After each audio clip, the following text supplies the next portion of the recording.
Hola y bienvenidos a Con L de Lenguaje. El día de hoy vamos a hablar de un tema muy importante para todos y algo que nos puede ayudar para saber si nuestro hijo va bien en su desarrollo del lenguaje.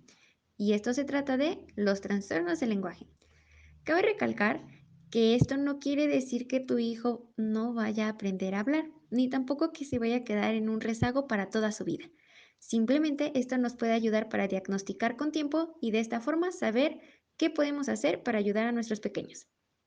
Sin más por el momento, vamos a comenzar. Comencemos por el trastorno generalizado del lenguaje. Un trastorno del lenguaje es un deterioro o un desarrollo deficiente de la comprensión y utilización de un sistema de símbolos, ya sea hablado o escrito. También incluye la morfología, sintaxis, semántica y la pragmática. Si quieres saber más acerca de esto último, te recomendamos acudir a nuestro último video. Para diagnosticar este trastorno se requiere de los siguientes pasos. Número 1. Que nuestro pequeño tenga dificultades persistentes en la adquisición o uso del lenguaje. Esto lo podemos ver en su vocabulario, en la estructura gramatical y el deterioro del discurso, es decir, que comienza a hablar muy poco o deja de hacerlo. Número 2. Que las capacidades del lenguaje estén notablemente y desde un punto de vista cuantificable por debajo de lo esperado para un niño de su edad. Número 3. Que el inicio de los síntomas se producen en las primeras fases del periodo de desarrollo, es decir, en los primeros años de edad. Las dificultades no se pueden atribuir a un deterioro auditivo o sensorial de otro tipo, es decir, el niño no debe de tener afecciones médicas o neurológicas. Si presenta alguna de estas, no es un trastorno generalizado. Las características de este trastorno es que presentan dificultad al expresar lo que piensan, sienten o necesitan. También tienen un mayor nivel de complejidad al juntar las palabras en oraciones o estas pueden ser muy simples y cortas. También el orden de las palabras puede estar enredado, es decir, no puede crear oraciones con lógica. Lo principal para dar un buen tratamiento en este trastorno es la elaboración de un historial clínico. Aquí buscamos los antecedentes de problemas en el lenguaje que pudieran tener dentro de la familia, algunas infecciones adquiridas que usualmente indican alteraciones en la audición. También buscamos conocer el ambiente psicosocial en el que se ha desarrollado el niño, qué tanto ha sido estimulado y si ha sido correctamente. Es conveniente entrevistar al cuidador del niño, ya que aquí nos contará cómo ha sido su vida y si alguna vez ha tenido alguna infección que haya podido alterar su audición o incluso su aparato fonoarticulador. Lo principal que podemos hacer en este trastorno, y es algo que podemos trabajar desde casa, es pedirle al niño que nos platique sobre su día, sobre algún superhéroe favorito, algún cuento o una película que le guste bastante. Esto para que el niño pueda hablar constantemente y nosotros podamos darnos cuenta si llega a tener alguna alteración en la pronunciación. Y con esto podemos darle un tratamiento adecuado. Trastorno del sonido del habla, o también conocido como trastorno articulatorio.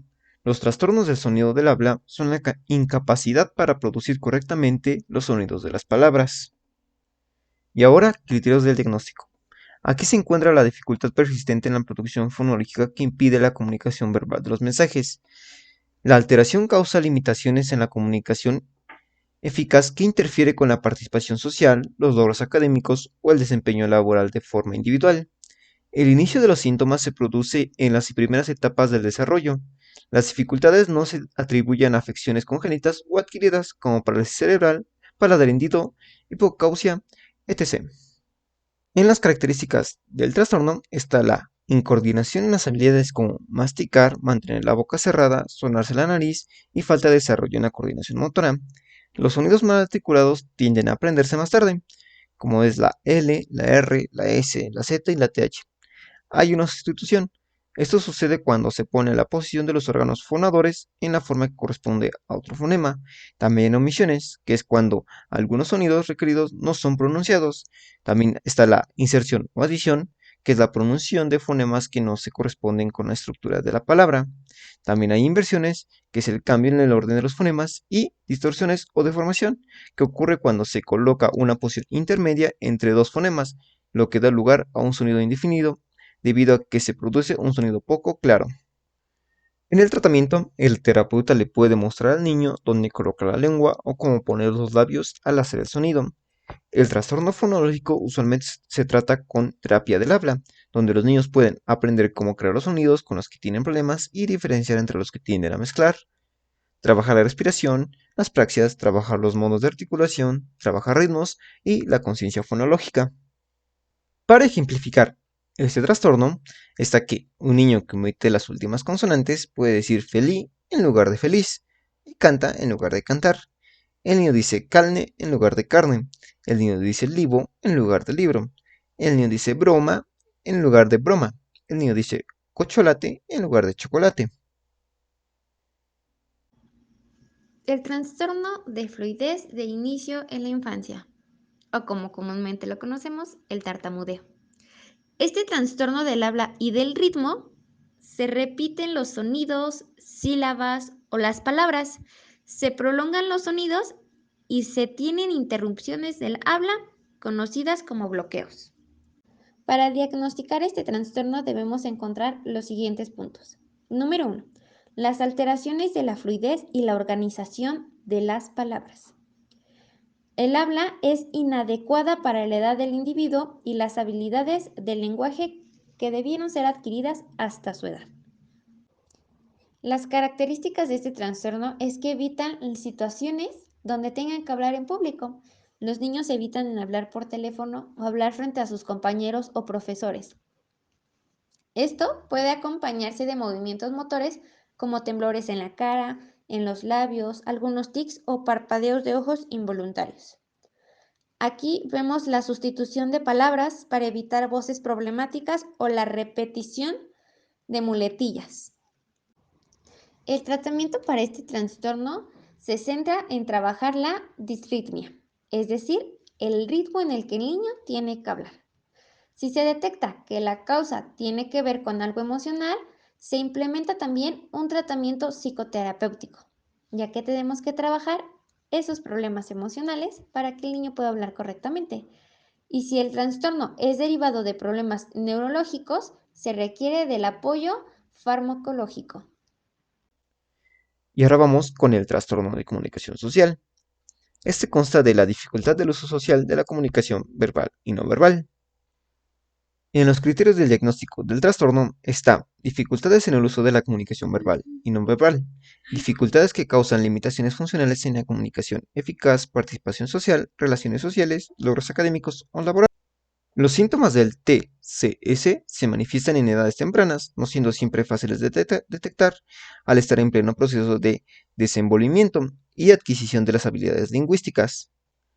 No se pueden atribuir a la existencia de cualquier tipo de alteración o déficit sensorial, motor o neurológico, así como la presencia alguna de enfermedad o discapacidad intelectual. Dentro de sus características está la comunicación no congruente en el contexto del individuo. No cumple con un respeto hacia las normas sociales básicas, es decir, tiene un comportamiento inapropiado al contexto. Problemas para identificar el turno de participación en una conversación, así como para el uso de señales verbales y no verbales que regulan su interacción con el entorno.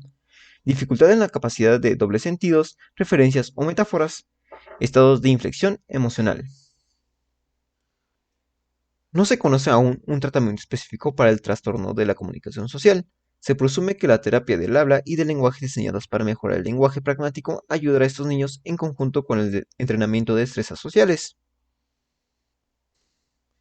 Para ejemplificación de este trastorno, en una conversación habitual, el niño puede mostrar su desinterés de manera verbal.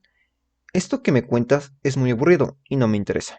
Si durante una entrevista se hace el siguiente comentario, algunas cosas que te vamos a preguntar te pueden parecer tonterías o que no tienen que ver contigo, pero es importante que te las preguntemos. El niño puede cuestionar al final, ¿en dónde están las tonterías?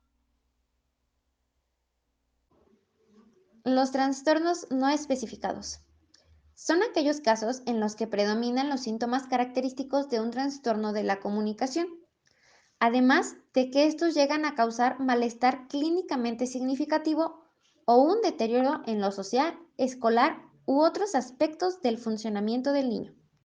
En cuanto al diagnóstico, no cumplen todos los criterios de alguno de los trastornos de la comunicación, es decir, que incluye alteraciones en uno o varios componentes del lenguaje, como son los aspectos léxicos, fonológicos, morfosintácticos y o en el uso comunicativo del lenguaje no esperables para la edad y lengua materna.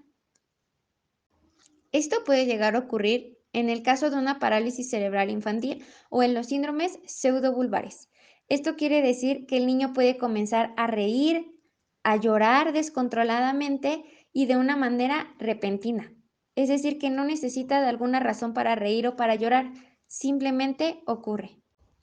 Estos trastornos no tienen características específicas, ya que estos se pueden dar al conjuntarse con algún otro desorden que pueda afectar el lenguaje, tal como la disfonía. Esto puede crear alteraciones relacionadas en el neurodesarrollo. Y el retraso debe ser de al menos 2 años e inferir en otras áreas del aprendizaje escolar y en la comunicación social. Estas no pueden explicarse por una discapacidad sensorial, motora, intelectual o por influencia de factores socioculturales. El tratamiento debe ser totalmente personalizado. Todo depende del caso que se presenta. En estas terapias se busca estimular la adquisición del vocabulario mediante la realización de diversas actividades. Muchas de ellas se basan en el juego, ya que esto optimiza las áreas que se encuentran preservadas. La intención debe ser intensiva y continua en el mismo tiempo. Asimismo, es necesario que se involucre en ello los referentes del niño, tanto la familia como en el ámbito escolar. Y bueno, esto ha sido todo por el video de hoy. Esperamos que esta información sea de gran ayuda. Recuerda que toda esta información te puede servir para prestar atención en lo que hace y dice tu niño y sobre todo para prevenir algún rezago o en caso de que ya exista, saber a dónde acudir para tratarlo correctamente. Nos vemos en el próximo video.